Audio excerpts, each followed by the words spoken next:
Jack Morrison had never been a man who backed down from a challenge. At 52, he owned the largest cattle ranch in 3 counties, drove a truck that cost more than most people's houses, and wore his wealth like armor. Tonight, in the smoky backroom of Murphy's bar, surrounded by his drinking buddies and their cruel laughter, that pride would lead him somewhere he never imagined. "You won't do it," Carl sneered, slamming his beer bottle on the scarred wooden table. Big Jack Morrison, afraid of one woman. The others howled with laughter. They'd been ribbing Jack all night about Sarah Chen, the widow who ran the failing flower shop on Main Street. She was 45, quiet, and kept to herself since her husband died 2 years ago. The town whispered about her, but Jack had never paid much attention until tonight, when the whiskey loosened tongues and the bet was made. $5,000 says you can't get her to have dinner with you, Carl continued, his eyes glinting with malice. The Ice Queen of Meadowbrook. She turns down every man who asks.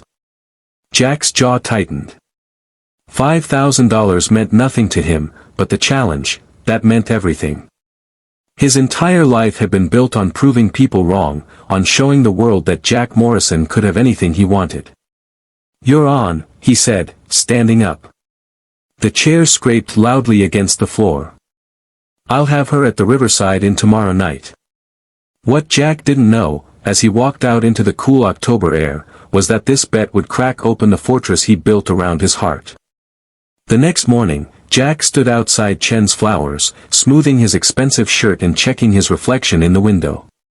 The shop looked tired, paint peeling, the awning faded. Inside, he could see Sarah arranging roses, her movements graceful despite the obvious fatigue in her shoulders. The bell chimed as he entered. She looked up, and Jack felt something unexpected, a flicker of nervousness. Sarah Chen had delicate features and kind eyes, though they held a wariness that spoke of too much loss. "Mr. Morrison," she said politely. "What can I do for you?" He'd prepared a smooth line, something charming and irresistible. But standing there, watching her hands, he noticed they trembled slightly. The shop was cold, she was saving on heating costs. "I'd like to take you to dinner," he said, more bluntly than intended. Her smile was sad.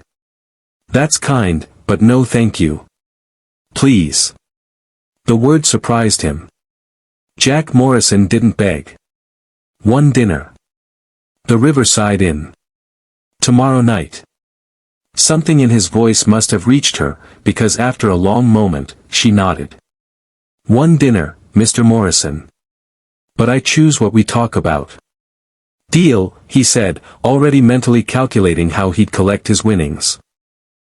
The Riverside Inn was the finest restaurant in 50 miles, and Jack had reserved the best table, the one overlooking the water where moonlight danced on gentle waves. He arrived early, dressed in his best suit, already imagining Carl's face when he had to hand over the money.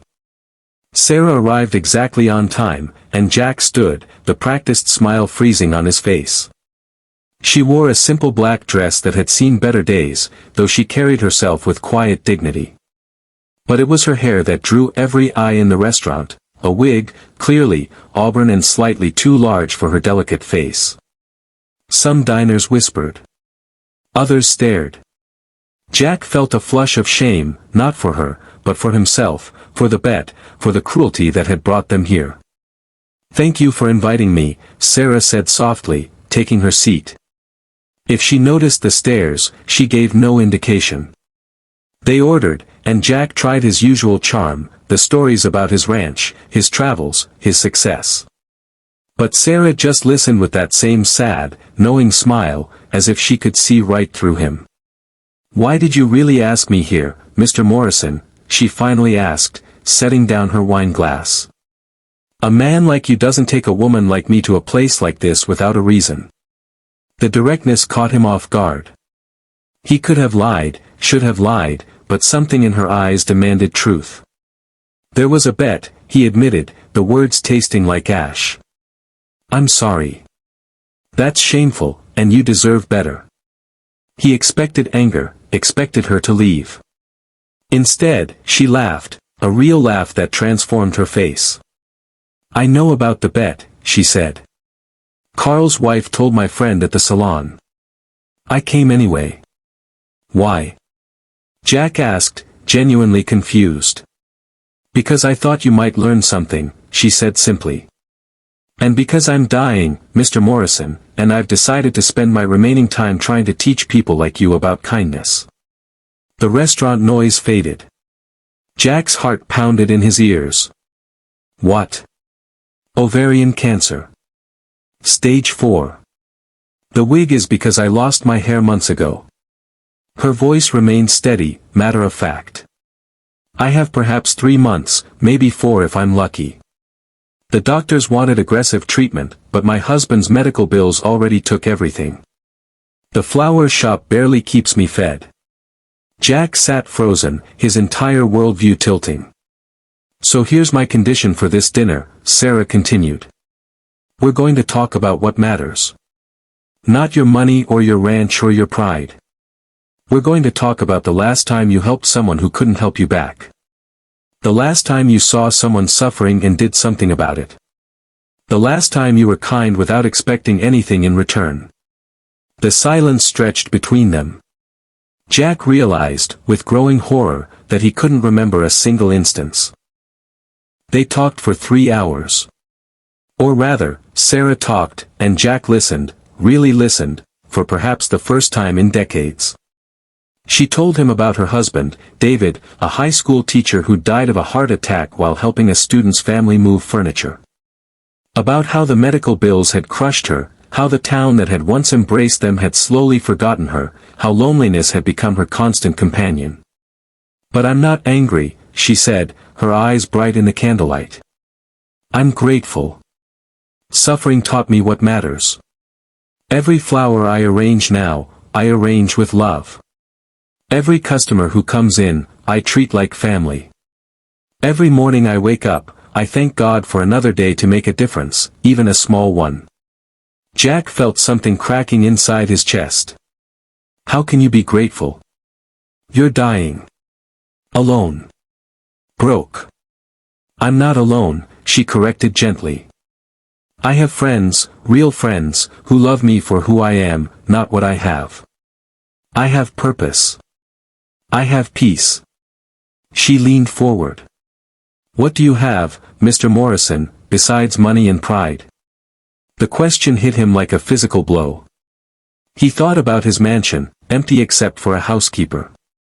His 3 ex-wives, all of whom had left citing his coldness. His grown children who only called when they needed money. The friends, who'd made the bet, who laughed at others' pain for entertainment. Nothing, he whispered. I have nothing that matters. Sarah reached across the table and took his hand. Her fingers were thin, fragile, but her grip was firm. Then you have an opportunity, she said. To change. To become who you were meant to be before life hardened you. As they left the restaurant, Jack noticed Sarah shiver in the October wind. Without thinking, he draped his expensive jacket over her shoulders. She smiled up at him, and he felt something he hadn't felt in 30 years, the simple joy of caring for another person. Take me home, she said. I have something to show you. Sarah's apartment above the flower shop was tiny, barely furnished, but spotlessly clean.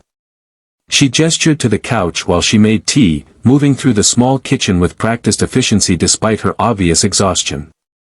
I'm going to do something I've never done for anyone except David, she said, returning with 2 steaming cups. I'm going to show you who I really am. Before Jack could respond, she reached up and slowly removed the wig. Jack froze. Beneath the wig, Sarah was completely bald, her scalp bearing the unmistakable marks of someone fighting a losing battle with cancer.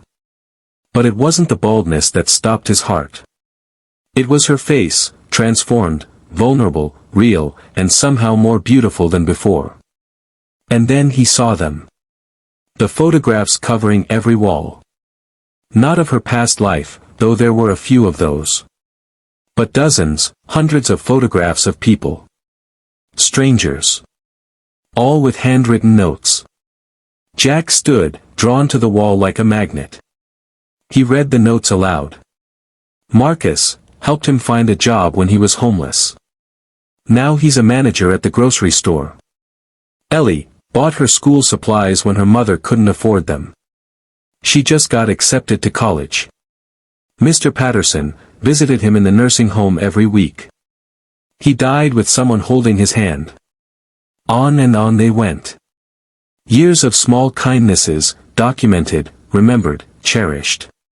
This is my wealth, Sarah said quietly, standing beside him. Every person I helped, every life I touched, even in small ways. This is what I'm leaving behind. Not money or property or things. But love. Proof that I was here, that I mattered, that I made the world a little bit better. Jack's vision blurred. He realized he was crying, tears streaming down his weathered face. When was the last time he'd cried? At his father's funeral. Before that?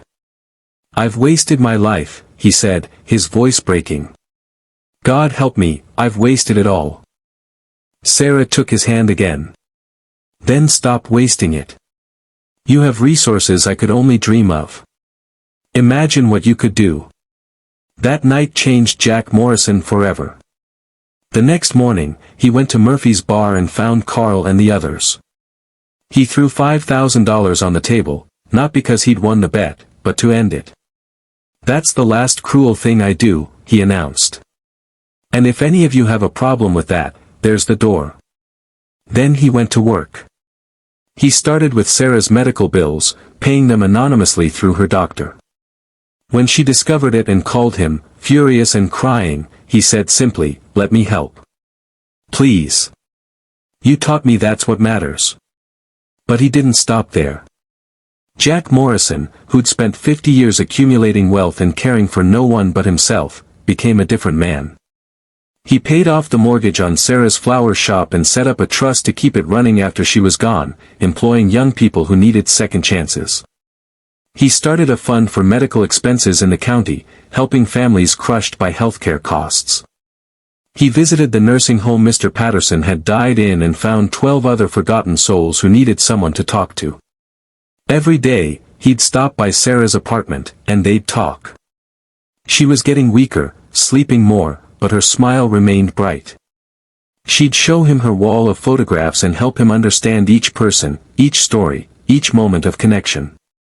"You're building your own wall," she told him one afternoon, her voice barely a whisper.